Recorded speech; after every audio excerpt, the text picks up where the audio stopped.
New Hampshire is going to hold its first primaries since the state adopted voter ID laws. Josh, how are these laws going to affect New Hampshire and the other states in these races? Well, the weird thing about the New Hampshire voter ID law is that it is whereas, Arizona and some others are going the legal route to be struck down as unconstitutional, they actually compromised on it and made it so that if you come without an ID, you can fill out an affidavit and have your photo taken and still vote. So I think that the biggest impact on New Hampshire will be lines. It'll be like people will be, if they're filling out affidavits, taking pictures, it's going to take longer to vote. And, some people will, they're voting on their lunch break or whatever. So that may impact turnout that way. There's bound to be lawsuits if people are turned away, or even from campaigns. If a particular district that was good for a campaign, they think something's going to go on, they'll sue just because. I don't know how it'll affect, but I think it will. I mean, people will feel it. I don't know if it'll result in turnout, lower turnout, higher turnout. But the one thing that is definitely clear about this voter ID law and every other voter ID law is it has nothing to do with in-person voter fraud and everything to do with people in power making it more difficult for people to vote, because when people can vote more easily, the less of a firm grasp they have on their power. Keep in mind that New Hampshire may not be the most salient test of this, because these voter ID laws tend to impact harder on people of color, people of lower economic ranks, people who may not have a reason, seniors maybe, who don't have a reason to have government-issued photo ID. I don't think that those groups, seniors accepted, but many of them have residual IDs, for when they weren't blind, could pass a driver's test.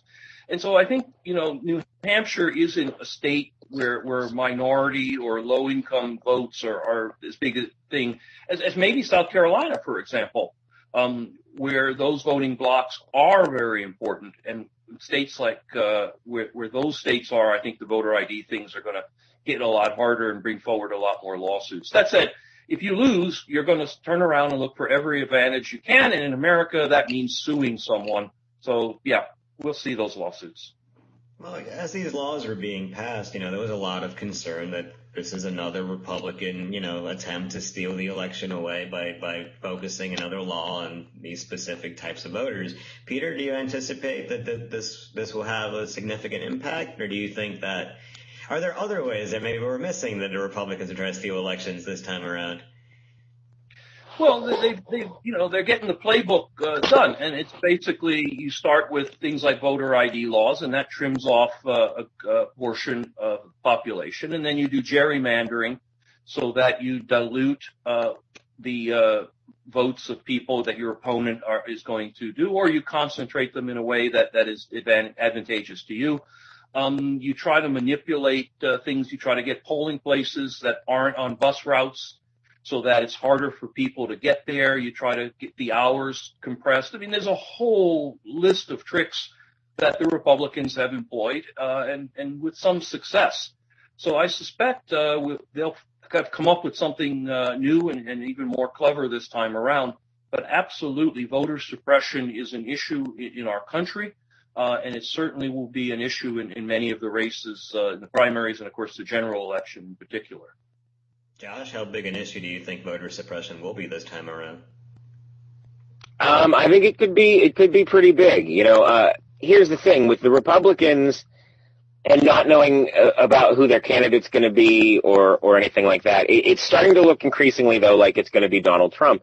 And what's interesting about that is even though his support might not be capped yet, he will start out as the nominee in sort of a general election hole that Republican nominees aren't used to having. Like, for example, Mitt Romney, the base was tepid about him, but general election, he was the most palatable of the choices to that voting bloc. So if you get someone like Trump or Cruz Or even if Rubio wins but has to go super fringy to excite the base enough to get the votes. I'm starting to think Rubio's a pipe dream at this point, though. I think so. I think so too. Like the time for him to do something, it was now, or a week or two ago. Jeb Bush has, but he has completely stalled for months and nowhere to go. Agreed. Absolutely agreed. And that's why I think the establishment people have finally stopped letting go of that dream of their own, Hispanic Obama and just signing up with Trump and hoping that they get to stay on the compound with Trump while the rest of the country burns. But I don't know. I think that especially if it looks like the nominee of the Democratic Party, whether it's Sanders or Clinton, is creaming Trump, especially amongst, or whoever the GOP nominee is, amongst the demographics most affected by this, say older blue-collar workers, retired folks, students, and lower-income ethnic and racial minorities. They will use voter ID. They will use every trick they have to try and keep that turnout as low as possible.